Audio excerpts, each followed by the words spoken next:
vous avez décidé que vous avez vraiment envie d'avoir des bonnes notes au bac, regardez bien cette vidéo. Pour info, je m'appelle Célia, j'ai eu 18 de moyenne au bac il y a 2 ans.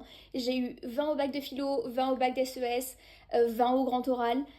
Et donc avoir des vraiment bonnes notes, c'est complètement possible. Mais pour ça, il faut bien se préparer et surtout arriver avec la bonne mentalité au moment de passer les épreuves et surtout au moment de se préparer pour les épreuves.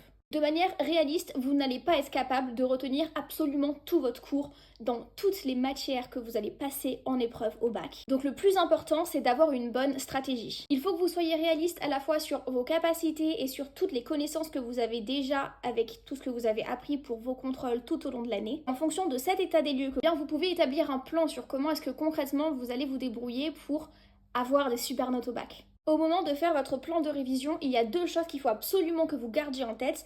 La première, c'est que toutes les matières n'ont pas le même coefficient.